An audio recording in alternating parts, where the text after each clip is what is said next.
How did aliens destroy humanity? After enlarging this alloy drill countless times, a super spicy mealworm was discovered. After gnawing the drill, it directly split into two. They gain energy by devouring metal with an unbelievable reproduction speed. The alloy drill, which was fine just now, was chewed away in an instant. The maintenance worker was so frightened that he turned and ran, but the officer stopped him because they noticed that the maintenance worker's protective suit suddenly transmitted. Damage appeared, and the repairman was instantly frightened. Not knowing what to do, he quickly swiped his card, but the gate didn't budge. He desperately begged the officer to let him out, but the officer refused to help because the officer who could let him out was a female officer. If he comes out, the bugs will devour everything on Earth, so they can only watch him being consumed by the bugs, collapsing in a pool of blood. More astonishingly, they discovered binding the giants. The fixed price was also rapidly consumed by the waxy worm, and then the bulletproof glass gradually started to crack. Seeing that things were going wrong, the officer immediately pressed the destruction button. Now, with a swoosh, a flame of 20,000 degrees erupted instantly. However, after the intense heat, not even a single hair of the alien giant was burnt. Instead, it provided him with enough energy. Everyone was shocked into silence as the giant stared intently at them, slowly raising a gesture of surrender. At this moment, it transformed into countless metallic superworms. Seeing this, the officer panicked and immediately thought of swiping a card to escape. Open the door!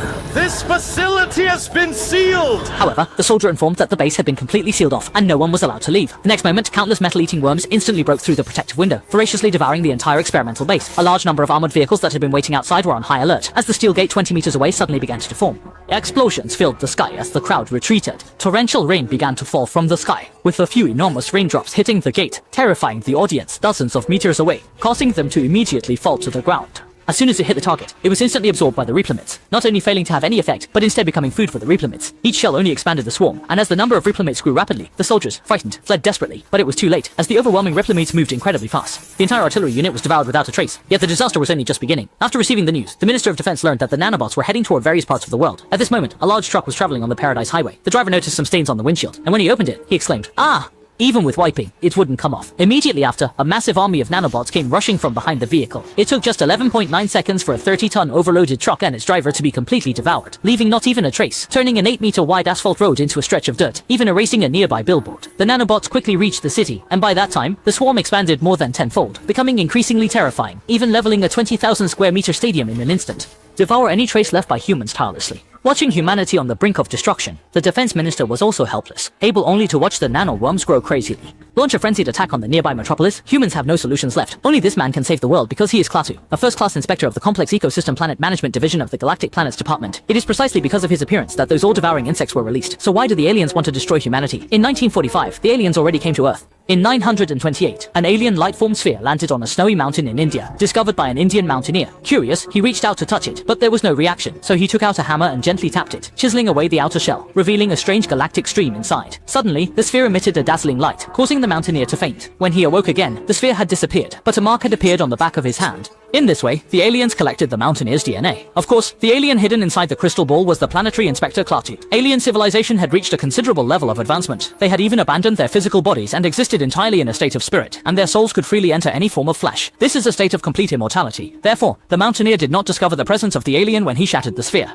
A 100-meter-tall alien heavy armor robot descends on Earth, and with a sweeping glance behind it, all human electronic devices instantly fail. Then it emits an eye-watering sonic wave, causing humans to fall to the ground in agony. Just how powerful is the alien robot? In the face of the sudden alien visitor, a certain confident nation orders the deployment of its most powerful drones to destroy it completely. But before the drones can get close, they are detected by the alien robot, which immediately initiates a sweeping glance. The commander quickly ordered the launch of Sidewinder missiles, but as expected, they were all targeted by the robot's bladder eye. The drone successfully intercepted. Originally, the military planned a next wave of attack, but the drone was taken over by the robot and began counter-attacking human artillery positions. After clearing the armed forces of humanity, the robot started attacking human infrastructure.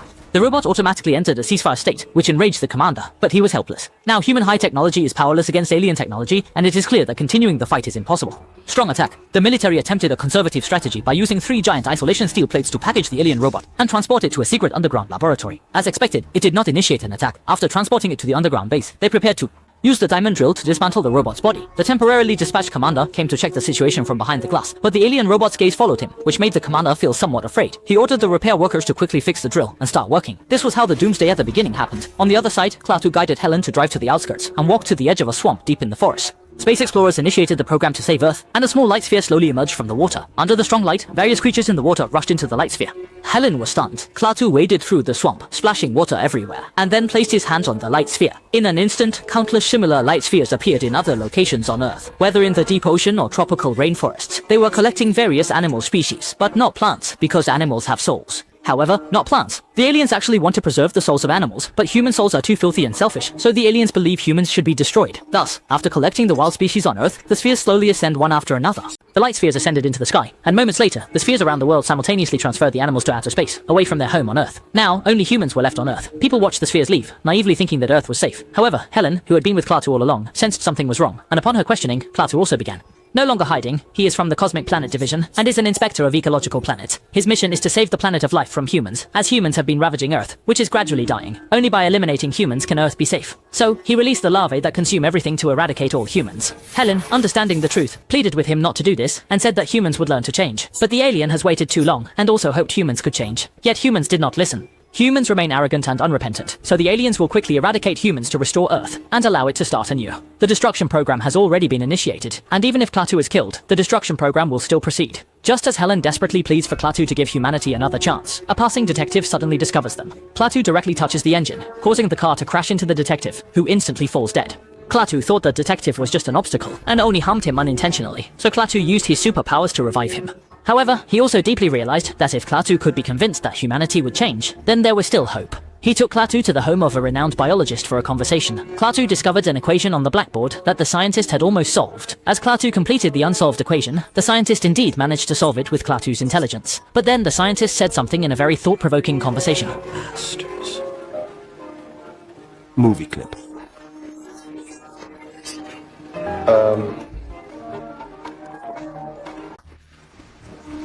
This is our moment.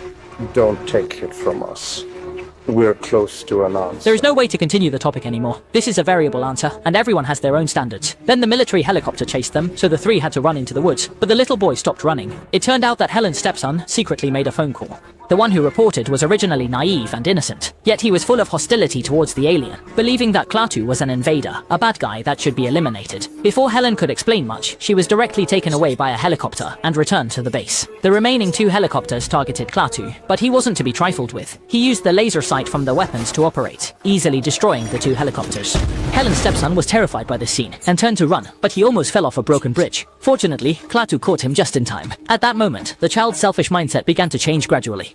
Helen, who was taken back, earnestly hoped for humans to negotiate with the aliens, but the arrogant minister was stubbornly determined to confront the aliens to the end. However, unexpectedly, he was soon proven wrong. In less than a day, alien metallic bugs flew to various parts of the world, devouring everything in their path. Wherever the swarm went, nothing was left, and most cities fell into an apocalyptic crisis. The human species will be erased from Earth with one click by alien technology. Upon realizing the power of the exotic worms, the helpless minister was finally afraid and quickly released Helen, hoping she could persuade the aliens to terminate the destruction plan as soon as possible. Time was running out for humanity, and with Klaatu's supernatural help, Helen's stepson reached Helen, and they agreed on a meeting place. Later, the boy took Klaatu to his father's graveyard, asking Klaatu to resurrect his father who had been dead for many years, because he saw Klaatu's ability to bring the dead back to life last night. Klaatu said that even a great immortal couldn't do it, as his father had been gone for too long. To comfort the boy, Klaatu told him that nothing truly dies.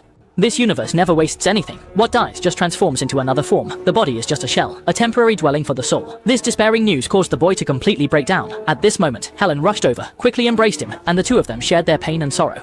He kept comforting his son, saying that even though his father could not be resurrected, as long as he carried on his will and lived bravely, that was what his father most wished to see. Seeing this, a touching scene. Even the editor couldn't help but wipe away tears. Klaatu was also moved, gaining a new understanding of humanity, and perhaps because of their emotions, he began to believe that humans could truly change. So he agreed to Helen's request, deciding to give humanity a chance. Meanwhile, the locust-like creatures were advancing towards the city like a tide, and the Earth was about to be reset. To stop the destruction process, they needed to go through the largest one in the central square.